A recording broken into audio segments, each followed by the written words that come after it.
여러분 만나서 반갑습니다. 조금 전에 정 목사님이 저를 소개한 것은 순전히 거짓말이에요. 삶의 영성이 잠깐 예수님밖에 없고요. 아마 저를 아시면 여러분 설교를 안 듣고 다 나가실 거예요. 저는 조금 전에 윤진 간사님이 찬양 인도할 때 그 마지막 두 번째 찬양 한번 가사를 한 번 더 띄워줘 보실래요?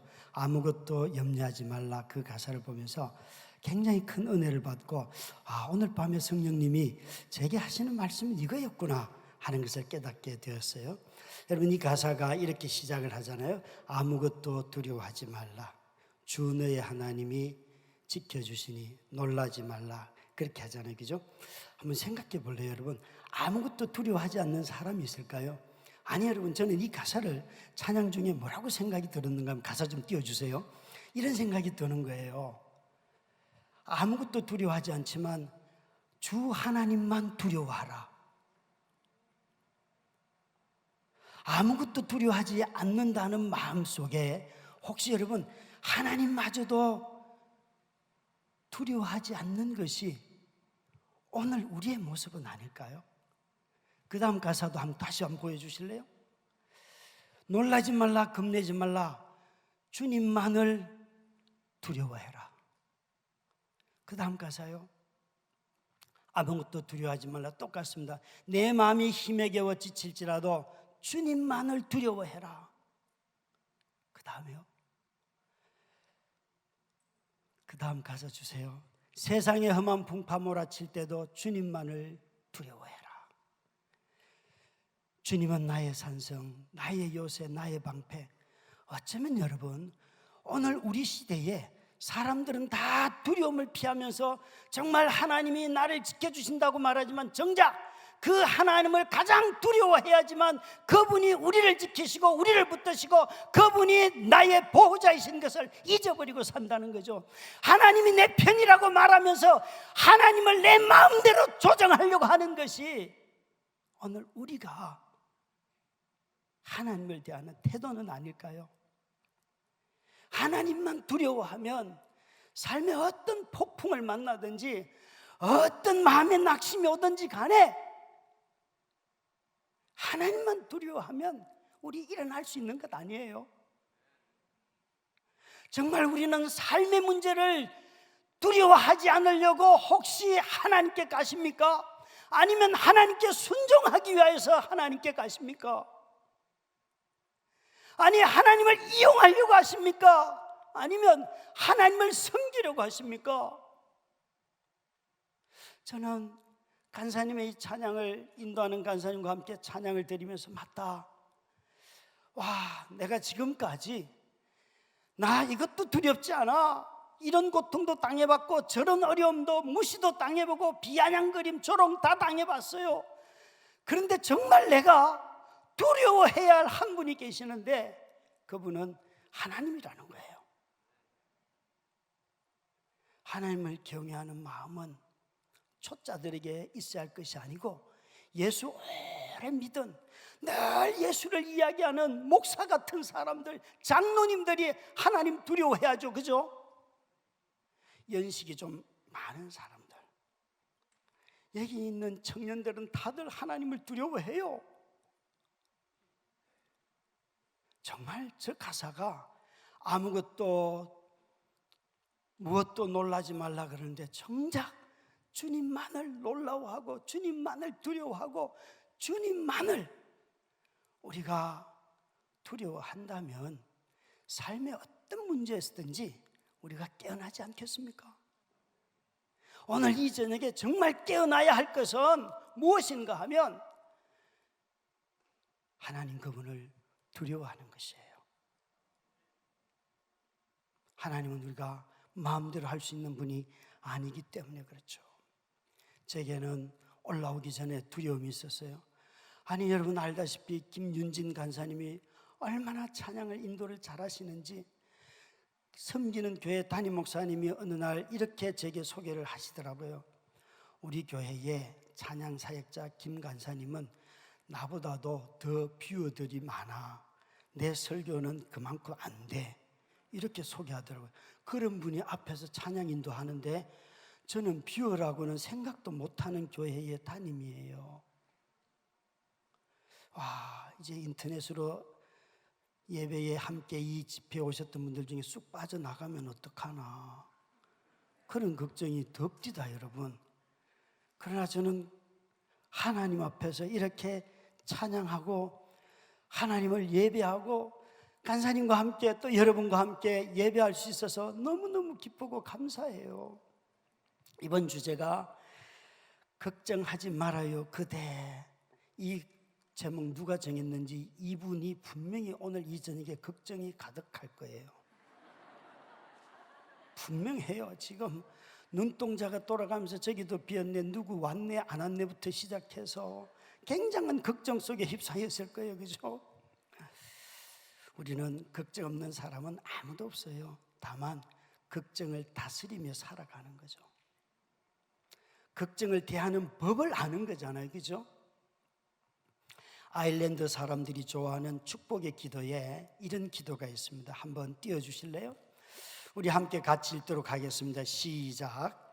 더는 살아낼 수가 없을 것 같아서 홀로 찬밥에 김치를 얻어먹는 저녁, 보잘것없는 지팡이처럼 말라서 가죽보다 질긴 가난은 더욱 춥게 만들고 당신을 부르는 내 입은 자꾸 헛소리를 한다. 검은 유리창에 비친 나는 유령 같아 이 흙이 쓸쓸함을 견딜 수 없을 것 같아. 깊은 눈물 환한 두레방 내려 깨우듯 내게 손을 내미소서. 나의 슬픔을 듣게 하소서. 가을바람에 단풍나무 불 붙듯 힘없는 마음에 불을 지르소서. 아일랜드인들의 축복 기도에 나오는 황혼의 기도라는 기도예요. 여러분, 저기에 나오는 나는 중년으로 가고 있다라고 말하는 저녁에 혼밥하는 사람들의 이야기잖아요. 쓸쓸히 김치를 얻어먹는 저녁, 보잘것없는 지팡이처럼 말라져가는 내 삶, 당신을 부르는 내 입은 자꾸 헛소리를 한다. 삶이 고달프고 힘들 때 하나님의 이름을 불러보지만 집중이 되지도 않고 그분의 성품이 떠오르지도 않고 자꾸만 삶이 흩어지고 두려움이 밀려와서 마음이 삼키지요. 그래서 삶에 지친 자가 드리는 기도는 어쩌면 다 처음은 헛소리일 수밖에 없어요. 왠가 하면 그분에 대한 신뢰가 무너지기 때문에, 그분에게 집중할 수 없기 때문에 그렇다는 거죠. 우리가 지치게 만들어서, 삶이 우리를 지치게 만들어서 마음의 힘을 잃게 하지만 이 황혼의 기도의 마지막에 보면 깊은 우물 환한 두레방 내려 깨우듯 내게 손을 내미소서. 남의 슬픔을 듣게 하소서. 가을바람에 단풍나무 불 붙듯 힘없는 마음에 불을 지르소서. 이 시는 지금 이렇게 말하고 있어요. 삶이 나를 지치게 만들어서 마음의 힘을 잃었지만 내가 기도하러 나아가면 그분이 힘을 잃은 그 마음에 내게 생수의 근원을 주시고 힘의 근원을 주시고 그분이 나를 붙잡아 주신다는 것이에요. 그래서 마음에 다시 불이 붙는다는 것이에요. 사랑하는 형제자매 여러분, 내가 내 의식으로 하나님을, 내 마음을 깨우겠습니까? 하나님이 오셔서 나를 깨워주시길 원하십니까? 만약 그렇다면, 정말 하나님이 나를 깨워주시길 원한다면 이 밤에 마음에 지친 그 마음 가지고 하나님 앞에 나아가십시다. 그분은 살아계시는 분이십니다. 사람들은 자주, 여러분, 성경을 불태우면 하나님이 없는 줄 아는 그런 어리석은 왕이 있었어요. 성경을 다 불태워도 하나님은 살아계십니다. 저와 여러분이 하나님을 인정하지 않아도 그분은 살아계십니다. 그분이 오셔서 허기지고 쓸쓸한, 견딜 수 없을 것 같은 이 밤, 인생의 중년으로 넘어가고 있는 한 청년의 이야기겠지요. 그에게 찾아오셔서 하나님 깨워달라는 것이에요. 여러분, 더는 살아낼 수 없을 것 같아서 속 태우시는 분들 계시지요. 오늘 이 밤에 여러분의 속 타던 그 마음에 하나님의 불이 붙기를 주의 이름으로 축원합니다. 천국으로 가는 삶의 여정은 생각보다 길어요. 그리고 만날 일들도 너무 많아요. 예상할 수 없는 수많은 골짜기들이 그곳 속에 나오게 되지요. 우리 모두는 다 이 여정으로 가는 하나님의 백성들이잖아요. 때로는 찬양하며, 때로는 기도하며, 때로는 울며 뒤돌아서기도 하지만, 그러나 그분을 향한 삶의 여정을 멈추지 않는 것, 그것이 주님을 향한 우리의 마음이잖아요.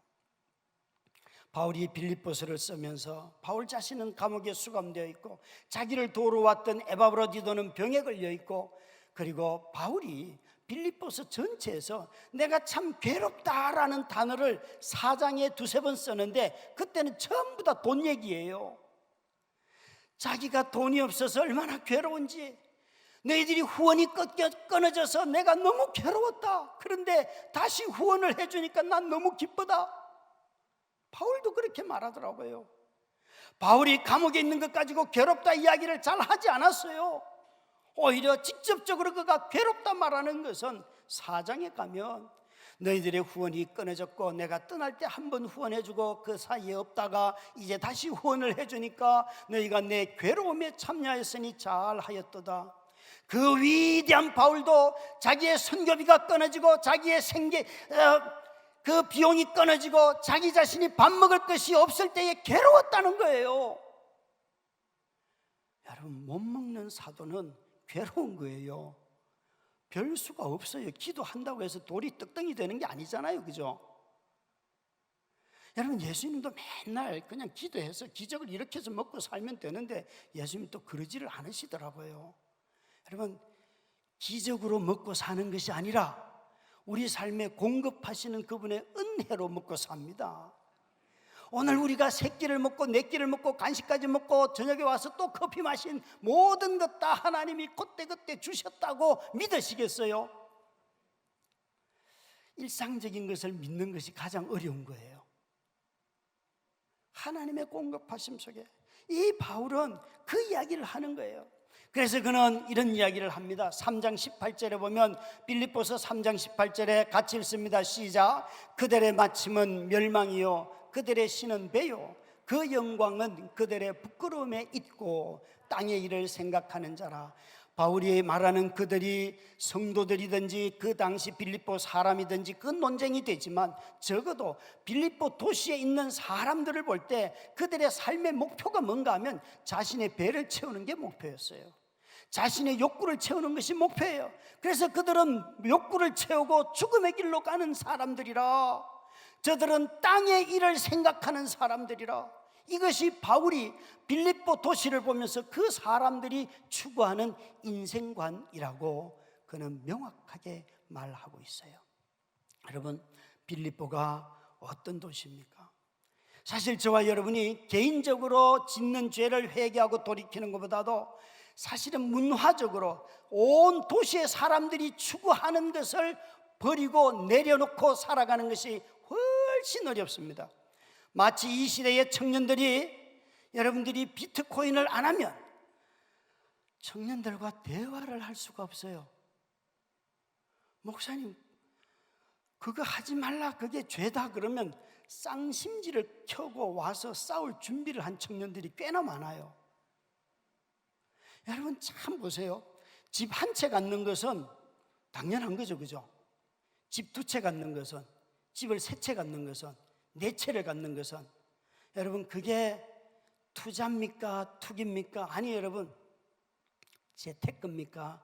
아니면 부동산 투기입니까? 다른 사람들이 다 집을 세 채씩 네 채씩 갖는 것은 다 재테크라고 말을 해요. 그래서 그게 죄라는 말을 아무도 안 하는 거예요. 이런 것들을 돌이키는 것이 정말 어려운 거예요. 시대의 문화를 쫓아가고 있는 경향을 돌이키는 것. 청년들이 서로 교제하고 친구가 되면 바로 관계를 맺고 이러는 것들. 아니, 모든 관계, 성적인 관계는 결혼 때만 하는 거다, 결혼 안에서만 허용이 되는 거다라고 말을 해도 아유 아빠 서로 사랑하면 왜 그걸 못해? 제 아들도 묻더라고요 저한테. 지가 데이트를 하니까. 그래서 제가 늘 진지하게 결혼은 이런 거야 쭉 설명을 해주고, 그 아가씨도 데리고 와라, 재교육이 필요한 것 같다. 결혼도 하기 전부터 재교육을 해야 돼. 그래서 진짜 두 사람이 약속해라. 결혼 전까지, 결혼할지 안 할지도 모르지만 일단 딱 봤는데 제 마음에는 안 들더라고요. 어쩌겠어요. 제가 살 것도 아닌데 그냥 꾹 참고 그냥 하나님한테, 하나님 이건 아닌 것 같아요. 부모의 마음으로 남의 집 자식은 다 괜찮아요. 누구를 사귀든지 사랑만 있으면 돼. 그런데 내 자식이 사귈 때는 아니야 얘야 좀 한 번 더 생각해봐. 이런 마음이 들더라고요. 그죠? 엄마 아빠들? 그래요. 여러분 다 사랑만 하면 다 관계 맺는데 그게 뭐가 문제가 되냐? 예, 그게 세상의 문화예요. 이것을 거스리는 것이 청년들에게 어려운 거예요. 여러분 개인적인 죄보다도 문화적인 죄를 거스리면 왕따를 당하게 돼 있어요. 두려운 거예요. 지금 청소년들이 중간고사 기간이에요. 저희 막내가 지금 시험을 막 준비하고 있는데 딸에게 이렇게 하면, 얘야 10시 넘어가서 공부를 하면 그거는 죄다 죄. 하나님은 밤을 이렇게 만드셔서 해만 넘어가면 잠자라고 만들었는데 이놈의 전기를 만들어가지고 사람들이 잠도 안 자고 말이야. 근데 내가 보니까 너 가서 스카에 가가지고, 스타디 카페에 가가지고 가만히 보니까 친구들하고 수다 떨고 어저께는 뭐 했다고 그러던데 그냥 집에 와서 자라. 불안에 떨지 말고. 그리고 내일 아침에 일어나서 공부해. 아빠, 왜 아빠는 자꾸 내가 공부를 하려고 하는데 의지를 꺾습니까? 어느 날 학교에서 선생님 전화가 왔어요. 목사님 진짜 이렇게 딸을 가르치십니까? 뭘요? 애가 자꾸 우리 아빠는 10시만 넘어가면 공부를 하지 말라 그래서 제가 선생님 공부를 할 수가 없어요.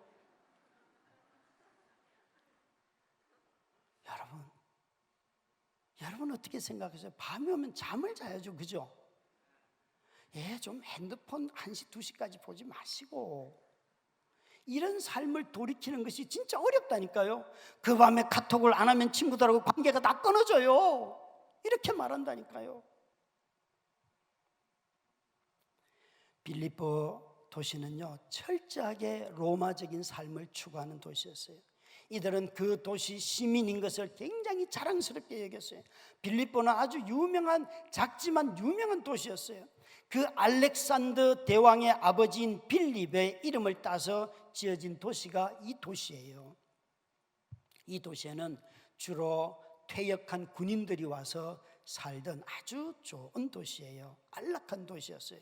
그래서 이 도시에서는 황제 숭배 사상이 아주, 그 신전도 이런 아우구스투스 황제뿐만 아니라 그의 아내 리비아, 그리고 그의 손자였던 클로디우스까지 이런 신전들을 다 세워놓고 황제를 숭배하는 아주 도시였어요. 퇴역한 군인을 생각해봐요. 국가에 얼마나 충성하는 사람들입니까? 국가관이 자기들 나름대로 분명한 사람들이에요. 이 도시에서 시저가 왕입니다 이 말 안 하면 그건 죽는 거예요. 싸움 나는 거예요. 그래서 이들은 로마의 시민이라는 것을 자랑스럽게 여겼습니다. 그것이 그들의 명예였습니다. 뿐만 아니라 이 도시 사람들은 돈을 자랑했어요. 빌립보 도시 근처에 있는 판가이온 산이라고 하는 산은 은금이 많이 났습니다. 아주 풍부했습니다. 이 산에서 캐온 은과 금을 가지고 그 도시는 부유함을 자랑했습니다. 빌립보 교회를 개척할 때 혹시 그 옥감 장수인 여러분, 그분을 루디아를 기억하시죠? 그 옥감 장수 자체도 그것도 아주 비싼 재료이긴 하지만 그것보다 이 여자가 집을 가지고 있다는 거, 이것이 그가 부자라는 증거예요. 빌립보 도시에는 이런 부유한 사람들이 굉장히 많았습니다. 그리고 로마로 관통하는 에그나티우스 도로, 로마로까지 직진하는 1300km에 이르는 긴 도로가, 이 무역로가 거기에 있었습니다. 그리고 이 빌립보 도시로부터 16km 밖에 네아폴리스, 성경에 나오는 항구가 있기 때문에 빌립보는 무역의 요충지였습니다. 그래서 아주 경제적으로 부유한 도시였습니다. 그런 도시에 살면서 바울이 오늘 뭐라고 말해요? 나는 궁핍에 처할 줄도 알고 빈곤하게 살 수도 있고, 다른 사람들이 다 자동차 타고 다니는데 뚜벅이로 걸어 다니면서 나는 괜찮아. 이렇게 되겠습니까, 여러분? 다른 사람들은 다 자기 집이 있고 자기 소유의 뜰이 있고 자기의 밭이 있는데 나는 전세 살아도 돼, 월세 살아도 돼, 나는 땅 한 평 없어도 돼. 그게 또 하나님이 내게 허락하신 거라면, 다윗은 지금, 이 바울은 그 얘기를 하고 있는 것이에요.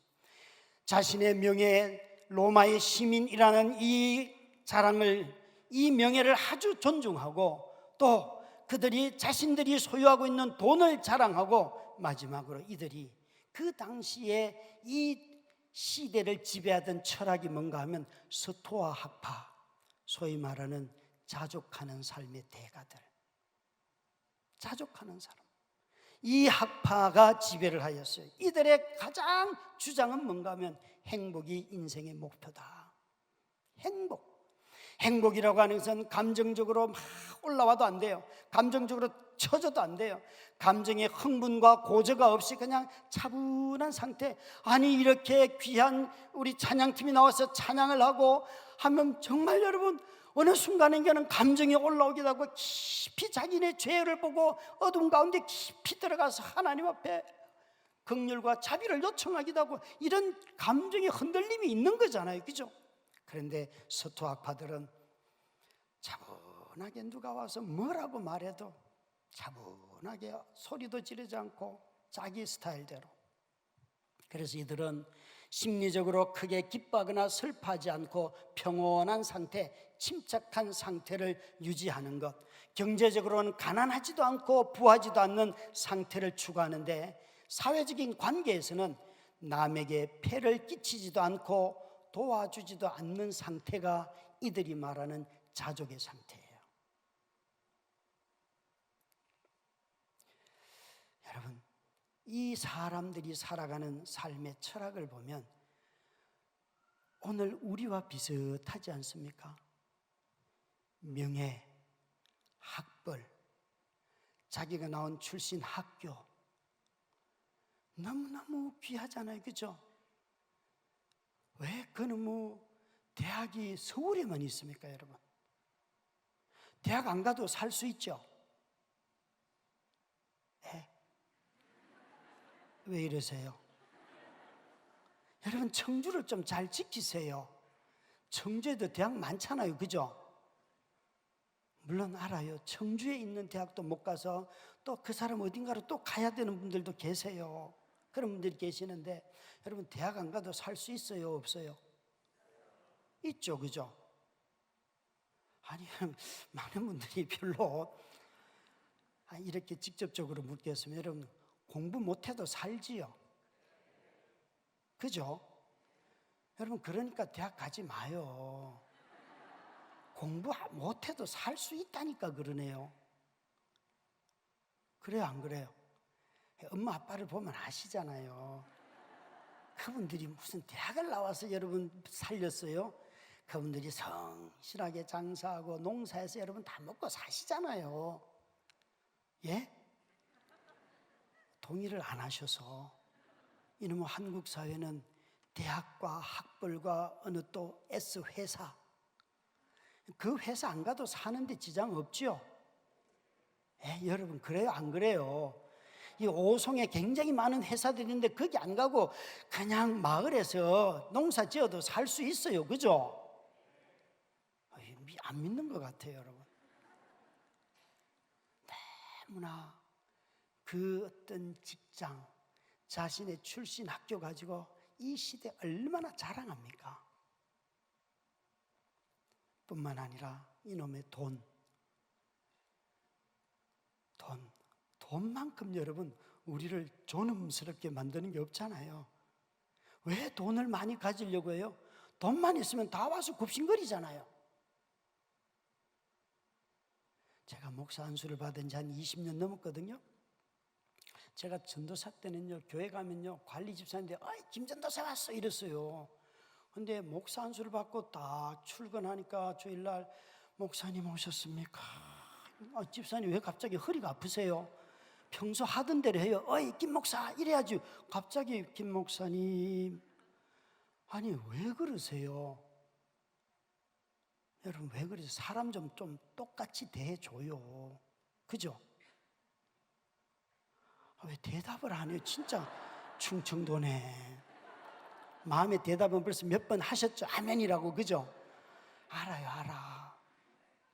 여기에 사람들이요, 자족하는 삶. 그러니까 남에게 패기치지 말고, 너는 네 삶을 살고 나는 내 삶을 살고, 네가 어려워도 너는 네가 알아서 해결해라.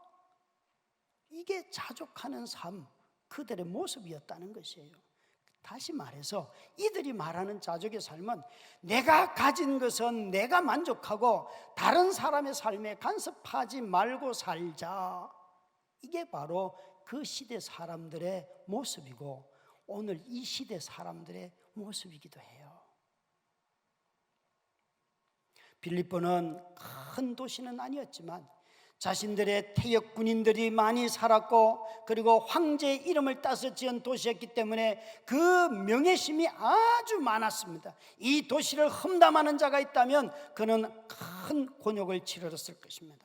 뿐만 아니라 돈으로도 자랑할 만했습니다. 뿐만 아니라 그들은 자신들의 사는 삶에 대단히 자족하며 살았습니다. 이 모든 것을 뒷받침했던 게 뭐일 것 같아요? 돈입니다. 돈입니다.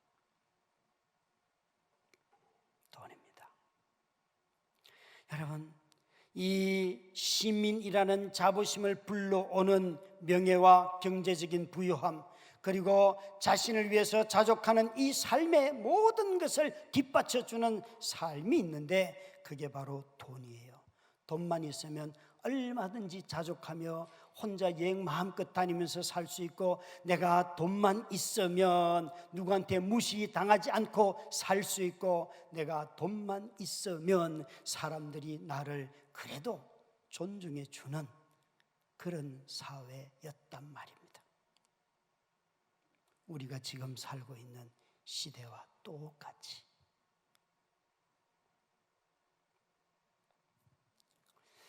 욥기에 보면 욥이 이런 아주 엄청난 얘기를 합니다. 욥기 31장 24절부터 28절인데요. 같이 읽도록 하겠습니다. 시작. 만일 내가 내 소망을 금에다 두고 순금에게 너는 내 의뢰하는 바라 하였다면, 만일 재물의 풍부함과 손으로 얻은 것이 많음으로 기뻐하였다면, 만일 해가 빛남과 달이 밝게 뜬 것을 보고 내 마음이 슬며시 유혹되어 내 손에 입맞추었다면, 그것도 재판에 회부할 죄악이니 내가 그리하였으면 위에 계신 하나님을 속이는 것이니라. 여기에 욥이 우상 숭배의 죄를 지은 사람들을 하나님이 재판하여서 그 죄를 묻겠다 하시는데, 해와 달 별을 숭배하는 사람들 반드시 묻겠다. 그들은 죄다. 그리고 여기에 또 있어요. 재물의 풍부함과 손으로 얻은 것이 많음으로 기뻐하였다면, 자신의 재물과 자신의 수고한 것을 가지고 그것으로만 만족하며 사는 사람이 있다면 그 사람 또한 죄를 묻겠다. 이렇게 말하고 있어요. 바울은 지금 이 빌립보서를 쓰면서 특별히 이 사장에 와서 자신의 삶을 괴롭혔던 돈 이야기를 하며, 이 당시 로마의 도시였던 빌립보 사람들이 어떤 삶을 살아가고 있었는지를 잘 설명하고 있어요. 저와 여러분도 마찬가지입니다. 이 시대는 성실하게 일하는 것을 조롱하는 사회예요. 우리 청년들이 아르바이트를 커피숍에 가든지 주유소에 가든지 여러분 어디를 가든지 그 사장님과 계약을 했으면 계약 기간 동안 성실하게 지켜줘야지요. 그죠? 그러나 조금만 돈을 조금 더 주는 데 있으면 전화도 안 받고 안 오는 거예요. 그거는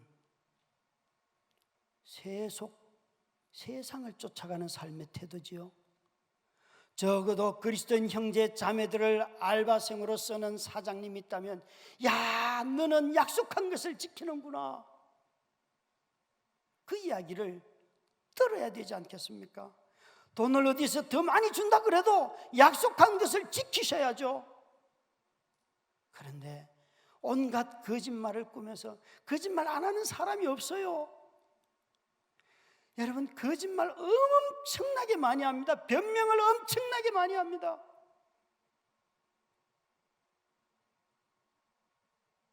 자신이 잘못했다는 말을 못하는 지도자를 만나서 그런지 우리 모두가 닮았어요. 잘못했다 한마디만 하면 되는데 여러분, 왜 자꾸 변명을 해요? 예?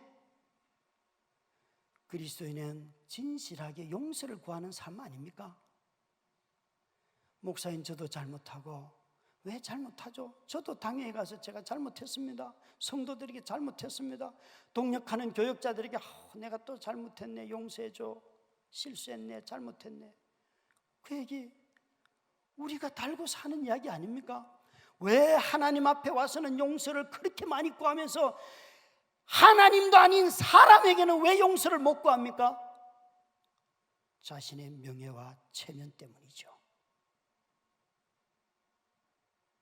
자신의 디그니티를 자기가 지켜야 하기 때문에 용서를 구하지 못하지요. 그러나 가장 존엄하신 그분으로부터 용서받은 자는 사람들에게 가서 자신의 잘못에 대해서 내가 잘못해서 용서해 주세요 말할 수 있죠. 가정이 화평하려고 하면 용서의 은혜가 흘러가면 돼요.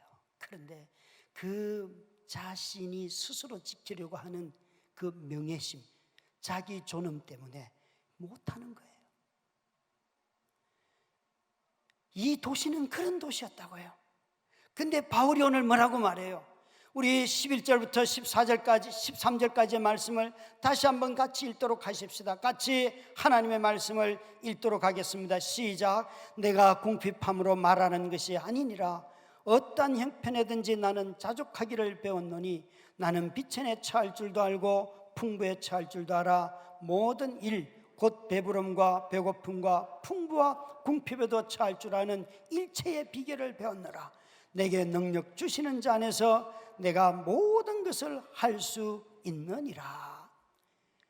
바울은 지금 로마의 시민권을 자랑스럽게 여기고 그 명예 속에 살아가는 자들에게 뭐라고 말하는가? 빌립보서에서는 너희가 하나님 나라의 시민으로 사는 삶에 합당하게 살아가라, 합당하게 생활해라. 1장 27절에 보면 그 복음에 합당한 삶, 합당한 생활, 바로 이것이 바로 헬라어에서는 시민으로 살아가라는 소리예요. 다시 말해서 너희가 빌립보 도시에 로마의 아우구스투스 황제를 기념하는 그 도시에 살고 있지만 너희들의 황제는 예수 그리스도이시다. 그 예수 그리스도의 시민으로서 살아가라. 바울은 그렇게 말하는 거예요. 3장 20절에 우리의 시민권은 하늘에 있는 자라.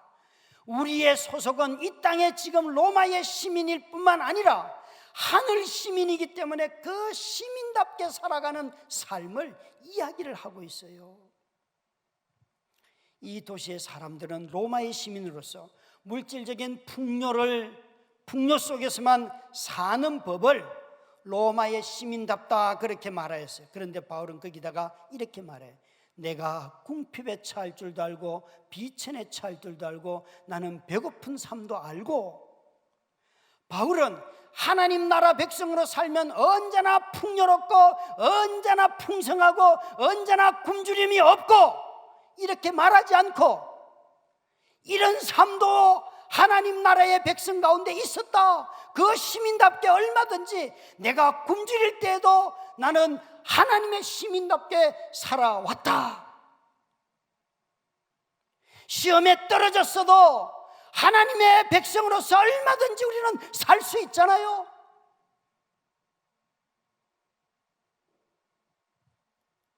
바울은 이렇게 말하고 있어요. 비천에 처할 줄도 알고 풍부에 처할 줄도 알아. 모든 일 곧 배부름과 배고픔과 풍부의 궁핍에 처할 줄 아는 일체의 비결을 배웠노라. 바울이 지금 하는 말을 여러분 보십시오. 나는 비천하게 사는 법도 알았습니다. 정말 오늘 저녁에 허기져서 굶주리면서 그래도 나는 하나님의 백성답게 사는 법을 알고 있습니다. 내가 굶주렸다고 하여서 분노하지 않습니다. 내가 차가 없이 뚜벅이로 다닌다고 해서 좋은 차 타고 다니는 사람 보면서 멸시하거나 미워하지 않습니다. 바울에게는 자신의 삶의 형편이 어떠하든지 간에 열등감이 없어요. 여러분, 변방에 사는데 열등감마저 있으면 그 인생은 쓸데가 없습니다. 변방에 살지만 열등감이 없는 자유한 사람을 하나님은 언제든지 쓰십니다. 성적이 A+만 하나님이 쓰시는 게 아니고 F도 쓰세요. 단 조건이 있어요. A+도 교만하면 안 쓰고요, F도요, 열등감이 많으면 절대 쓸 수가 없어요. 하나님은 F도 마음대로 쓰시는 분이에요. 바울은 지금 나는 비천하게 사는 법, 없이 사는 법도 알았고 풍부하게 사는 법도 알았습니다. 둘 다를 알았다는 것이에요. 그는 그리스도의 시민으로서 그가 3장 3절부터 여러분 3장 4절부터 7절에 보면 바울이 쓰레기로 여기는 것들이 몇 개 나옵니다. 거기에 보면 나는 바리새파고 율법학자이고 우리 가문이 어쩌고 할례를 받았고 난 이 모든 것들은 다 쓰레기로 여긴다. 여러분이 지금 받은 학위와 여러분이 지금 얻은 직장의 그 직책과 그리고 여러분이 누리고 있는 재물과 또 여러분이 갖고 사람들로부터 받는 모든 인정들을 그리스도를 아는 데 사용하지 않는다면 그리스도를 아는 일과 비교했을 때 여러분 그것을 정말 이것은 내가 가치 없다라고 여길 수 있겠습니까? 바울은 그가 생에 얻었던 많은 것들을 그리스도를 아는 지식 앞에서는 다 똥이다, 쓰레기다 이렇게 말했습니다. 아니 여러분, 배고픔도 그리스도를 아는 길에 도구였기 때문에 그는 나는 배고픔도 알았습니다. 그렇게 말하고 있어요. 가문보다도 예수 그리스도를 귀하게 여겼고 그는 자신이 취했던 명예보다도 그 모든 명예들을 다 내려놓고 나는 예수 그리스도를 아는 것. 그 도시 사람들은 예수를 좋아하지 아니하였어요. 상당교회 청년 여러분, 우리는 무엇을 귀하게 여기며 살아갈까요? 정말 바울은 하나님 나라의 시민으로서 나는 이 모든 것들에 사는 법을 알았습니다. 그게 부하면 부하게 사는 법을 알았고 가난하면 가난하게 사는 법을 알았고 싱글이면 싱글로 그리스도인답게 살아가는 법을 알았고 결혼을 했으면 결혼한 그리스도인으로서 살아가는 법을 알았습니다. 내가 장애가 있으면 장애를 가지고 그리스도인으로 사는 법을 알았고 비장애인이면 그리스도를 비장애인으로서 살아가는 법을 알았습니다. 내가 학교에 다니면 학생으로서 그리스도인답게 사는 법을 알았고 고등학교만 졸업하고 직장에 갔어도 농사를 짓더라도 나는 그리스도인답게 사는 법을 알았습니다. 바울은 그 얘기를 하고 있어요. 이 두 문장의 두 구절 안에 알았다가 3번 나옵니다. 바울은 두 가지를 서로 대조하면서 나는 이런 삶을 두 가지를 다 알았습니다. 그래서 그는 삶의 일체의 비결을 배웠다고 말하고 있어요. 저는 제 아내가 아프면서 겪었던 수많은 어둠의 모습을 제 안에서 직면하게 됐어요. 그 고난이 찾아오면 내 안에 있는 믿음이 반응하는 것이 아니라 내 속에 있는 어둠들이 더 많이 역사해요. 왜 이렇게 내 인생은 억울한 거야? 내가 교회 개척 안 한다 그랬잖아 부터 시작해서 자신의 인생에 대해서. 그래서 정말 설교자로서 설교하기가 싫은 그런 인생을 살았어요. 누가 목숨 걸고 설교합니다 그러면 사는 데나 목숨 거세요. 그러면서 살았다고요. 조롱하면서. 근데 어느 날 보니까 하나님이 풀어주지를 않아요. 온갖 골짜기를 다 겪으면서 삶이 계속해서 사라지더라고요. 제 아내가 2005년도에 뇌경색으로 쓰러지고 난 뒤에 한 3년 뒤에 2008년도 6월 23일 날 그 밤에 22일 날 주일 저녁에 다리에 잠을 들기 전에 다리에 올려준 전기 찜질기가 불이 나가지고 아내 다리를 다 태웠어요. 그래서 다리를 잃고 장애까지 입었어요. 그때 제 입에서 터져 나왔던 말, 나는 하나님이 꼴도 보기 싫어요. 나 좀 그만 때려. 그러면서 하나님한테 얼마나 울었는지 몰라요. 나 좀 그만 때려. 내가 그러니까 교회 개척 안 한다 그랬잖아. 그러면서 하나님 앞에서 얼마나 울었는지. 왠가 하면 6월 23일 날 그런 사고를 당하고 6월 30일 날 청년 대학생 5,000명 모이는 수련회 가가지고 설교를 해야 되는, 일주일 뒤에 아내는 병원에 있는데 제 과실로 아내 다리를 다 태웠는데 병원에 가서 병원에 아내를 두고 수련회 장에 가서 그들 앞에 설교를 해야 되는, 정말 제게 있어서 하나님은 너무나 모질게 저를 대하여서 하나님 앞에 얼마나 싸웠는지 몰라요. 그러나 여러분, 그런 삶도 그 과정들이 다 지나고 나니까 이 환경 속에서도 바울이 말하는 삶의 일체의 비결을 배웠구나 하는 이 말이, 정말 그는 어떤 환경이든지 다 활용하는 법을 배웠다는 것이에요. 가난하면 가난한 대로 사는 법을 알았고요, 부유했으면, 돈이 들어왔으면 돈을 가지고 또 잘 쓰는 법을 배웠다는 것이에요. 다시 말해서 바울은 자신의 경제적인 환경에 매이지 않고 그 상황이 돈이 없으면 돈이 없이 사는 법이 있다는 거예요. 저희 교회 집사님 한 분이 오셔서, 목사님, 걔는 중학교 2학년 여자예요. 애가 돈을 함부로 씁니다. 이래요. 그래서 어떻게 쓰는데요? 그러니까 얘는 용돈만 주면 가서 그날 다 반 친구들에게 맛있는 거 다 사준대요. 그래서 잘하네. 그러니까 그 다음에 어떻게 살아요? 나머지 29일은 그러니까 한 놈씩 불러가지고 이제 얻어먹고 산대요. 애가 굉장히 지혜롭네. 걔는 충분히 살아. 걱정하지 말고 남편 술처 잡수시는 돈이나 좀 잘 절제해요. 그 남편이 맨날 집사인데요, 맨날 술 먹은 이야기만 자기 페이스북에 써요. 그리고 언제 금요일 날은 술처 잡수셔도 교회에 기도하러 와요 그랬다면 진짜 기도하러 와가지고 술 냄새 푹푹 풍기면서 자요. 어떡하겠어요? 목사 말은 듣더라고요. 또 여러분, 그 아이는 사는 법을 배웠지요. 그죠? 내가 있을 때 다 준다, 그리고 없을 때 한 놈씩. 지혜롭잖아요? 아닙니까?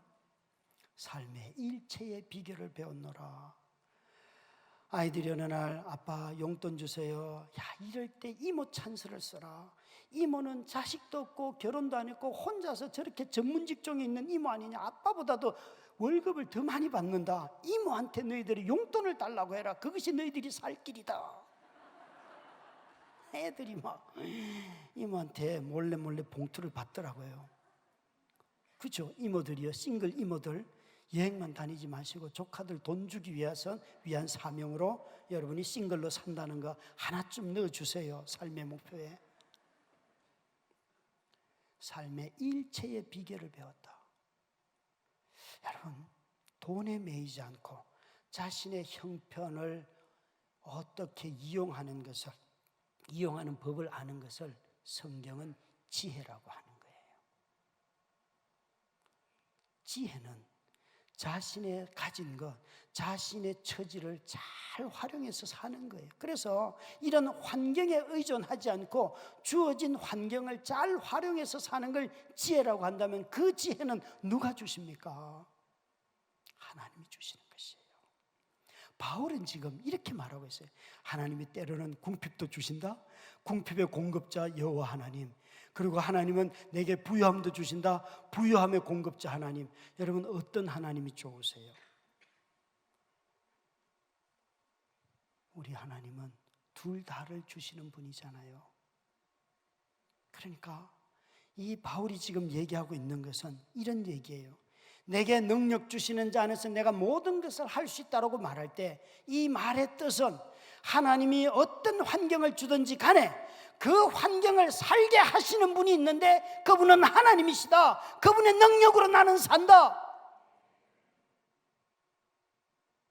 내가 가난하냐? 내가 공부를 못하냐? 그분의 능력으로 나는 산다. 그분이 공급하셔서 산다. 저희 교회에 지금은 사임했지만 여자 목사님이 한 분 계셨어요. 이분이 늘 저를 보면서 아니 김 목사님은 아니 돈도 없는데 빚도 그렇게 많은데 뭘 그렇게 많이 나누어 이래요.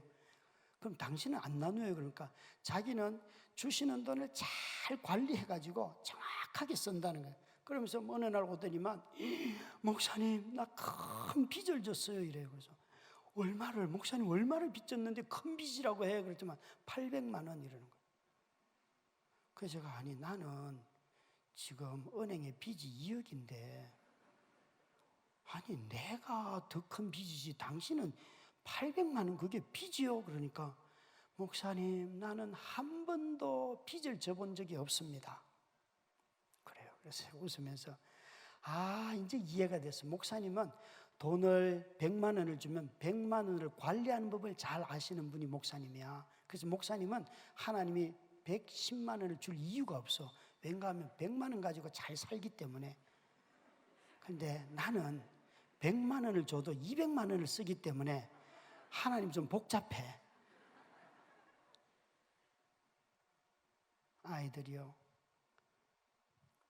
아이들이 아빠 돈 없다 그러면 아빠 하나님한테 달라 그래요. 어느 날 아이들이 저한테 용돈을 달라 그래서 얘들아 너희들의 진짜 아빠가 누구냐 그러니까 하나님이요 이러더라고요. 그러면 용돈은 누구한테 달라 그래야 되냐? 애들이 뭐라고 말할까요? 아빠 맞아요 우리가 하나님께 달라고 기도할게 이렇게 말할 거야. 아빠 또 왜 성질을 부리세요?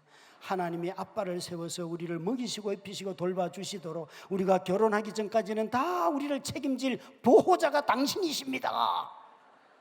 여러분 남의 문제는요 다 하나님께 달라고 보여요. 돈이 없으면. 근데 자기 문제가 되면요 안 보인다니까요.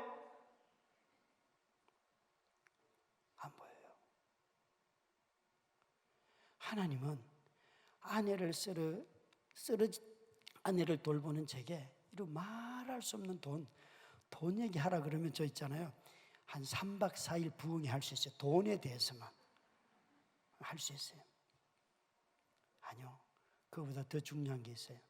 그 돈을 주시는 분 공급자가 누구인지를 아는 것이 더 중요해요. 바울은 지금 그 얘기를 하는 거예요. 바울은 내 형편에 매이는 것이 아니라 나는 항상 공급자에게 매인 삶을 살았다. 그래서 그는 이런 것을 알았다는 거예요. 내 삶이 빈부에 풍부에 처할 줄도 알고 그리고 뭐라고 말하는 것만 배웠다는 거예요. 여러분 아는 것과 배우는 것은 다른 거예요. 이 배운다는 말의 뜻은 자기 몸으로 삶으로 경험했다는 거예요. 익혔다는 거예요. 병원에 가면 수술할 때 꼭 보호자를 찾잖아요. 그래서 첫 아내가 쓰러졌을 때에 그 뇌경색 수술을 하러 갔는데 보호자 나오세요 그러면서 의사가요 알아들을 수도 없는 수많은 언어로 막 수술의 과정은 이렇고 그리고 수술하고 난 뒤에 100% 식물인간입니다 딱 이러는 거예요. 뭐 몇 퍼센트 가능성이 아니에요. 그냥 100% 수술해도 다 식물인간입니다 이러는 거예요. 그리고 저보고 사인을 하래요. 그래서 제가 아니 당신이 지식을 더 많이 아는데 왜 내가 사인을 합니까? 그리고는 제가 수술 동의서를 달라 그러고는 병원 그 수술실에서 나와가지고 병원 모퉁이로 가서 사람이 안 다니는 계단에 앉아가지고 하나님 앞에 이렇게 그 수술 동의서 위에 볼펜을 올려놓고 하나님 저 지금 간호사 쌤이 보호자를 찾으니까 나는 내가 예수 믿고 난 뒤부터 한 번도 내 인생의 보호자 나라고 생각한 적도 없고, 저 여자도 믿는 집에서 태어나가지고 늘 저를 만났을 때 보호자는 하나님이지 그랬기 때문에 당신이 우리 둘의 보호자예요. 그러니까 빨리 와서 사인 좀 해요. 그분이 사인했을까요? 안 했을까요? 사인 안 하더라고요. 간호사 선생님 와가지고 목사님 이러시면 안 됩니다. 그래서 제가 사인을 했어요. 사인할 때 제가 곱게 말 안 했겠죠. 그죠? 맨날 보호자라고 끌어들이면 진짜 필요할 때는 나타나지도 않고 그랬어요. 그리고 한 해가 지나고 두 해가 지나고 11년이 지나는 어느 가을 새벽에 새벽기도 가려고 일어나면서 안에 기저귀를 갈아주고 교회를 가려고 딱 나서는데 갑자기 하나님 물으시는 거예요. 병연아, 너 인생의 보호자 맞냐? 그래. 11년 전에 제가 하나님께 물었던 질문. 제가 그때 거실에 무릎을 딱 꿇고 아니요, 하나님이 11년 동안 살아보니까 하나님이 내 인생의 보호자예요. 하나님은 나의 산성, 나의 요새, 나의 방패, 나의 구원자, 얼마든지 입으로 외칠 수 있어요. 그런데 그런 두려운 상황이 오고 내가 찔리는 상황이 오고 내 자신이 버려지는 것 같은 상황이 왔을 때는 그분에게 대들면서 보호자라면 와서 내 산성이 되어주고 내 방패가 되어주고 해야지, 나 다 찔리도록 뭐 하는 거야. 그러면서 막 대들었는데 11년 동안 다 먹여주고 입혀주고 재워주고 간병비 주시고 병원비 주시고 다 하시고 난 뒤에 너 보호자 맞니? 그때 제가 이렇게 고백했어요. 아니요, 하나님이 보호자예요.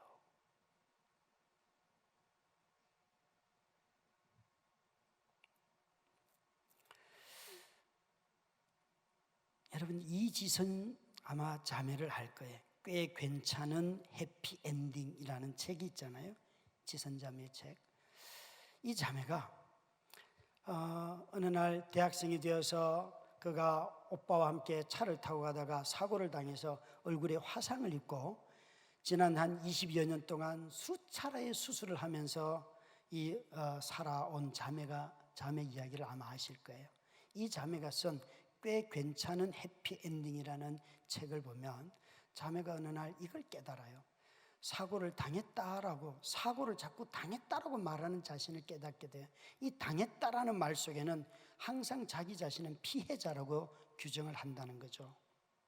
그러면 가해자가 있고 피해자가 있는 거잖아요. 그런데 가만히 자기가 20대 때 데이트도 못하고 이렇게 사고가 난 뒤에는 사는데 어느 날 보니까 데이트를 하는 사람들이 나 누구 사람 만났다 그리고 헤어졌다 이러더라는 거예요. 그래서 자매 머릿속에 하나님이 지혜의 불을 탁 켜주신 거예요. 내가 이 사고를 당했다라고 하지 않고 사고를 만났다라고 말해야겠구나. 그러면 사고도 떠나보낼 수 있구나, 헤어질 수 있구나 이거 라고 생각을 하고 자매가 그 다음부터는 사고를 당했다라고 말하지 않고 사고를 만났다, 그리고 이제는 사고와 헤어졌다 이렇게 말을 해요. 그게 무슨 말이에요?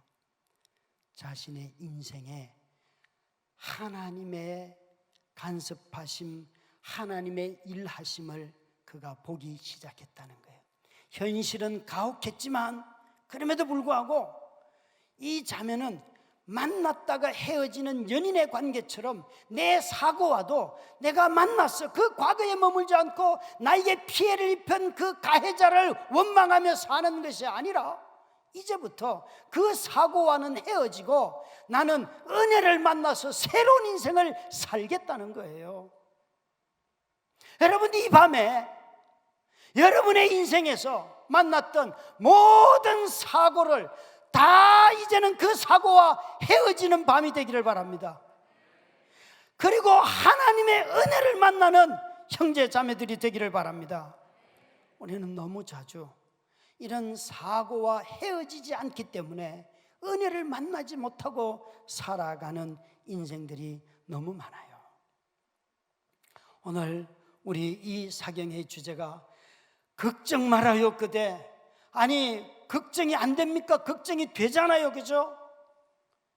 그러나 오늘 주님이 뭐라고 말씀하세요? 내게 능력 주시는 자 안에서, 내게 능력 주시는 자 안에서 예수 그리스도와 연합하고 그분의 시민으로 살아가고 그분 안에 연합하면 우리 자신들의 생각과 마음과 감정이 줄어들겠지요. 여러분, 주님의 능력과 연합하면 속사람이 변합니다. 주님의 능력과, 죄와 싸워 이기게 하시는 주의 능력과 연합하면 우리 안에 새로운 욕구가 생깁니다. 주님이 아무리 우리에게 은사 1달란트밖에 주지 않았어도 그것 가지고 평생 살 수가 있습니다. 5달란트 가진 사람만 사는 게 아니에요. 제 아내처럼 35살 이후로는 아무 일도 하지 못해도 어느 날 제가 아내한테 이렇게 말했어요. 여보, 당신은 전혀 움직일 수 없어도 하나님만 바라봐. 그분이 오셔서 당신을 데려갈 거야. 당신이 뭘 했기 때문에 하나님이 당신을 예뻐하는 게 아니야. 그분만 바라보기만 해도 그분이 오셔서 당신을 데려가는 거야. 이 시대의 사람들은 무언가 자기를 입증하고 자기 자신을 높여주고 인정받고 그러면 하나님이 나를 인정할 것 같지만 아니요, 여러분. 직장에서 그 엄청나게 자존심을 상해도 나를 기다리는 가족들을 생각하며 묵묵히 참는 그 사람을 보며 주님이 너 오늘 잘 참았다 말씀하시는 것입니다. 내게 능력 주시는 자, 그분이 내게 계시면 염려가 찬송으로 바뀝니다. 여러분, 염려가 생길수록 기도를 하게 됩니다. 기도를 하는데도 자꾸 염려가 생기는 사람들은 독백을 하기 때문에 그래요. 자기가 자기 자신에게 기도하기 때문에 그래요. 하나님께 기도하는 자들은요, 처음에는 염려로 들어가지만 나중에 나올 때는요, 웃으면서 나온다니까요. 하나님, 나 잘 모르겠어요. 하나님이 알아서 하세요.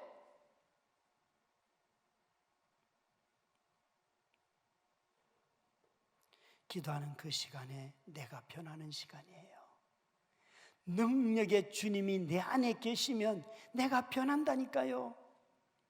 오늘도 어느 방송에서 사람은 안 변합니다. 내가 경험해 봤는데 사람은 절대 안 변합니다. 그렇게 세상은 말하더라고요. 아닙니다, 여러분. 그리스도 예수 안에서 우리는 새로운 사람이 되고 새로운 인간이 되고 새로운 성품을 갖습니다. 예수 그리스도가 성령 안에서 우리를 그렇게 만들어 가시는 것이죠. 바울은 여기 뭐라고 말해요? 내게 능력 주시는 자 안에서 내가 모든 것을 할 수 있다. 이게 모든 것을 할 수 있다에 내가 바라는 모든 것이 아니잖아요. 앞에 보시면 가난한 것과 풍부한 것과 뭐예요? 삶의 자유함이 있어요. 주 안에서 살아가는 자유함이 있다고요. 내가 궁핍하든지 풍요롭든지 간에 나는 자유해요. 우리 교회에 아주 유명한 레스토랑을 하시는 권사님이 계세요. 이 권사님은 트럼프 대통령이 오셨을 때에 청와대에 가서 식사 대접을 만찬을 준비한 분이에요. 정말 대단하죠, 그죠? 근데 이분이요, 우리 아이들에게 명절마다 그 집에 가면 권사님이 아유, 나는 너희들이 만들어주는 떡볶이가 제일 맛있어 이래요. 근데 진짜 이분은요, 아이들이 만들어내잖아요. 그러면 이거는 어떻게 만들었니? 이 맛은 이렇다 얘. 그러면서 저는 맛도 딥다 없는데 권사님은요, 너무 기쁘게 막 먹으면서 막 애들이 흥분돼요. 막. 이분이 만드는 음식은 일국의 대통령을 대접했던 그런 메뉴인데, 아니 아이들이 만드는 떡볶이를 먹으면서 얼마나 기뻐하는지. 아니 여기 계시는 우리 부모님들 이렇게 손을 움직이기 싫어하는, 사 먹어. 네가 밥 좀 하지 않을래? 전화로 주문해 줄게. 이러는 애들이잖아요. 이러다가 애들이 회심해가지고 이런 은혜 받고 집에 가서 내가 밥 해줄게. 밥을 해주면요, 아빠 제발 뭐가 덜 들어갔네, 뭐가 거치네, 왜 와, 네가 이걸 어떻게 만들었니? 기쁨으로 드셔야죠, 그죠? 여러분, 좀 재판관이 되지 마시고 그냥 누리세요. 바울이 지금 그 얘기 한다니까요. 바울은 돈 타령 하는 게 아니에요. 가난한 사람 만났으면 가난한 방식대로 살고요. 부자를 만났으면 부유한 사람의 방식대로 살고요. 또 여기에 그저 정말 자신의 삶의 모든 것으로 받아들였다는 것이에요. 그래서 자족이라는 말의 뜻은 내가 가진 것을 만족해하며 산다. 인간은 욕심이 많기 때문에 절대 자기가 가진 것 만족 못해요. 하나님의 공급하신 주시는 분을 기억함으로 자족하는 거예요. 하나님이 나에게 오늘 물 한 잔 주셨으면 그걸로 기쁜 거예요. 하나님, 왜 쟤는 아이스 아메리카노를 먹는데 나는 이 물밖에 없습니까? 그러니까 불평이 되잖아요. 아니, 이 물이 얼마나 귀한 거예요, 그죠? 자족하는 자가 기뻐하는 이유는 주시는 분 때문에 그렇습니다. 저희 교회의 추수감사주일날 어느 집사님이 쓴 시예요. 이게 추수감사주일날 나온 가장 히트를 친 시예요. 시의 제목은 실업자 남편의 하루. 실업자 남편의 하루 같이 한번 읽도록 하겠습니다. 시작. 감사함이 어디 간 게냐? 크게 읽어주세요. 밥이라도 잘 넘어가냐? 잘 퍼먹고 똥도 잘 싼다. 그래, 내가 그 똥 누이려 이 고생을 사서도 하네. 이러려면 왜 결혼했냐? 혼자 살지 왜 둘이 사냐? 네가 뭔데 내 감사함에 9.9하를 소화시키냐? 밥 새끼를 꼬박 먹고도 움직이지도 않으면서도 소화력도 대단하구나. 감사함이 바닥 나간다. 나는 간다. 공릉동 가서 다 바닥난 감사함이나 다시 채워 돌아오리니 밥상 위에 반찬 그릇들, 네가 먹은 쓰레기거리, 벗어놓은 옷 산더미들 제발 치워, 빨리 치워라. 감사함이 다들임에서 채워질까 의구심 또한 들지만은 내가 어딜 가 당신 욕을 대놓고 하니 하나님아 귀 좀 빌리요. 오늘은요 좀 힘들어요. 감사함 좀 채워주세요. 이 마음이 텅텅했어요. 이 가슴이 답답하네요. 목사님요, 성도님들요, 이건 모두 비밀이에요. 나중에나 남편 보면요 웃으면서 반겨주세요. 왜냐면요 울 여보도요 얼마나요 힘들겠어요. 사실은요 솔직하자면 감사해요. 옆에 있어서 딴 여자들 안 찾아가고 내 옆에만 찰싹 붙어서 사랑하고 감사합니다.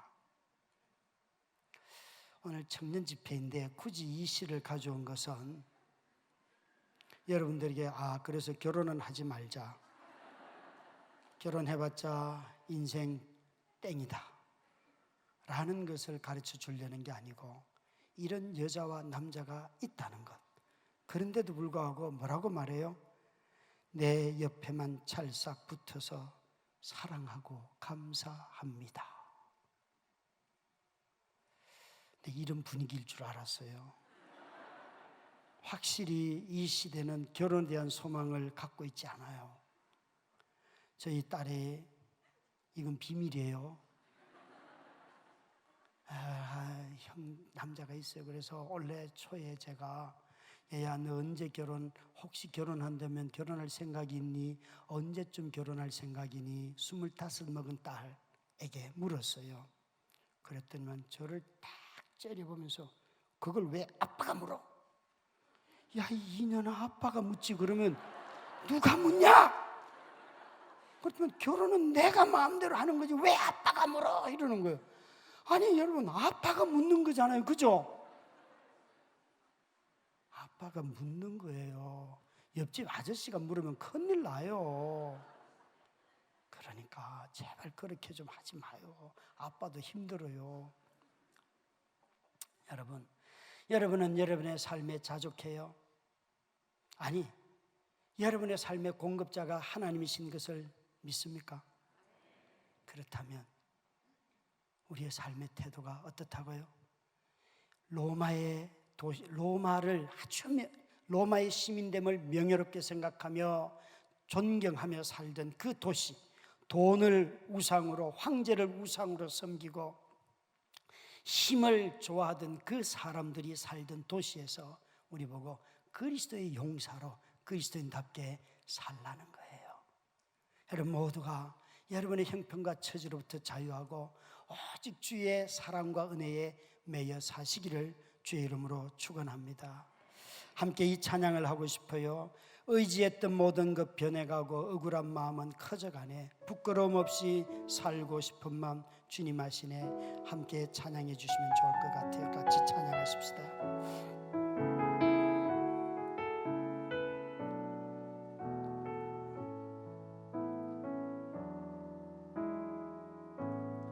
의지했던 모든 것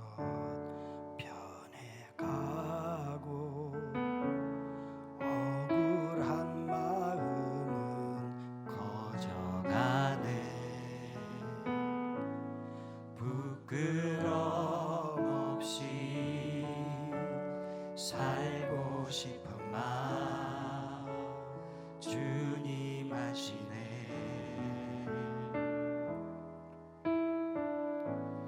모든 일을 선으로 이겨내고 죄의 유혹을 따르지 않네. 나를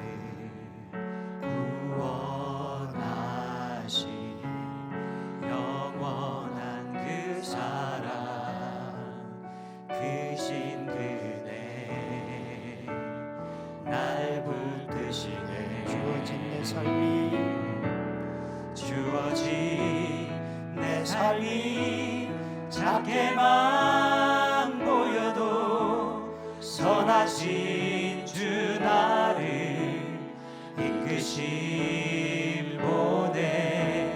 중심을 보시는 주님만 따르네. 날 택하신 주만 의지해. 보이는 상황에 무너질지라도 예수 능력이 나를 붙드네. 보이지 않아도 주님만 따르네. 내 평생 주님을 노래하리라.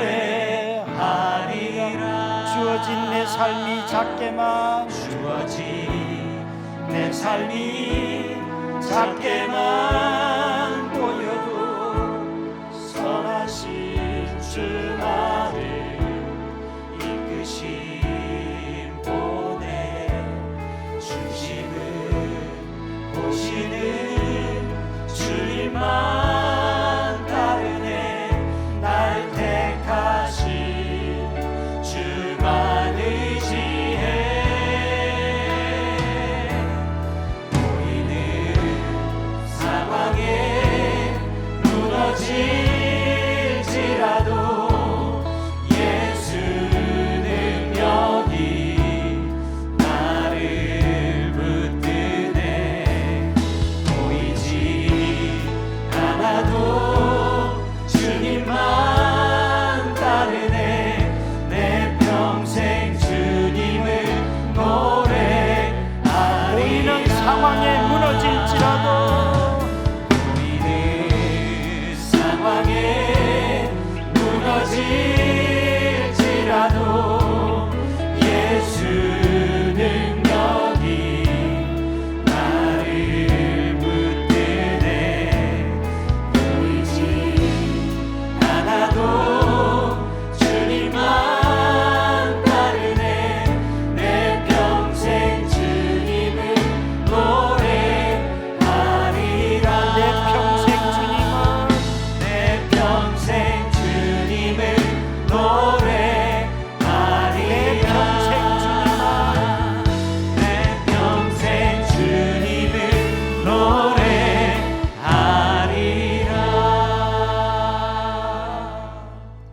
제 아내를 그 다리를 잃는 수술을 하고 집에 돌아오는 날,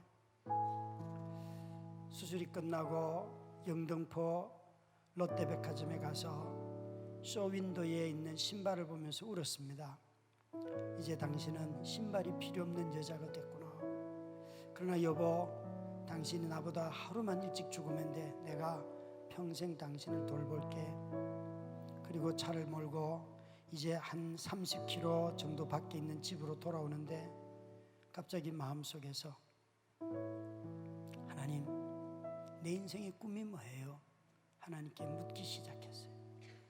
나는 20살 때 터키에 선교사 가겠다고 헌신했는데 40살이 될 때에 그 사이에 캠퍼스에서 간사로 사역하게 하고 40살 때 39에 네가 교회를 사랑한다, 교회를 개척하라는 꿈을 주셔서 교회를 개척하자마자 아내가 뇌경색으로 쓰러지고 셋째 아이를 출산하고 3일 뒤였기 때문에 9살, 5살, 1살 된 자녀들만 있는, 그리고 제 돈은 1,000만 원밖에 없는 그런 적에 3년 뒤에 다시 화상을 입고 다리를 잃은 그날 돌아오면서 하나님, 내 꿈이 뭐예요? 이렇게 물으니까 하나님이 제게 마음속으로 들려주시는 음성이, 병년아, 너 나만 사랑해, 그러더라고요. 그래서 제가 이렇게 말했어요. 에이씨, 내가 지금 사랑하고 있잖아. 뭘 더 사랑해? 그리고 한없이 차를 갓길에서 엉엉 울었어요. 3일 뒤에 그 자리를 지나가는데 이렇게 물으시더라고요. 병년아, 너 나만 사랑하는 것보다 더 큰 꿈이 있니? 그러세요. 그렇게 물으면 할 말이 없죠. 하나님 사랑하는 게 내 꿈이죠. 그러니까 너 나만 사랑해. 우리가 알거니와 하나님을 사랑하는 자, 곧 그 뜻대로 부르심을 입은 자들에게 모든 것이 합력하여 선을 이룬다. 그 구절을 떠올리게 하면서 그 동사 중에서 알고 있는 것도 현재인데 또 현재형이 하나 더 있어요. 하나님을 사랑하는 자, 이게 분사, 현재 분사예요. 미래 일들, 지금 겪는 일들이 좋은 일인지 나쁜 일인지 나는 몰라. 그렇지만 지금 내가 선택할 수 있는 게 있어요. 결과를 보고 예상하는 게 아니라 어떤 일이 하나님을 더 사랑하는 일인가. 청년 여러분, 비전이 없다고, 갈 길을 모른다고 하나님 사랑하는 걸 멈추는 자는 바보예요. 하나님 사랑하는 자에게 그 말씀을 들려주셔서 내가 다시 하나님 사랑할게요 라고 하나님께 말씀드리자마자 하나님이, 병년아, 너만 너의 인생에 대해서 꿈꾸는 게 아니야. 나도 너의 인생에 대해서 꾸는 꿈이 있어. 그런데 하나님이 내가 꾸는 꿈은 나를 사랑하는 사람에게 주는 거야. 여러분, 이 밤에 여러분 모두가 하나님을 사랑하는 마음이 아니라 여러분의 삶이 하나님이 사랑한다는 그 마음의 고백을 입증하는 삶이 되기를 바랍니다. 하나님은 오늘도 그 땅이 어딘지, 청주에서도 서울에서도, 아니 직장이 있든 없든, 장애인이든 비장애인이든, 돈이 있든 없든, 내가 건강하든 약하든, 하나님은 하나님을 사랑하는 자를 오늘도 찾고 있습니다. 하나님께 나 10년 동안 사랑했어, 20년 사랑했어, 지난 사랑 가지고가 아니라 너 오늘도 나를 사랑하니? 하나님 우리에게 돈 달라고 하신 적도 또 다른 무엇도 없어요. 항상 물으시는 거, 너 나 사랑하니? 주어진 내 삶에 무너질지라도 예수 능력이 나를 붙드네. 보이지 않아도 주님만 따르네. 내 평생 주님을 노래하리라.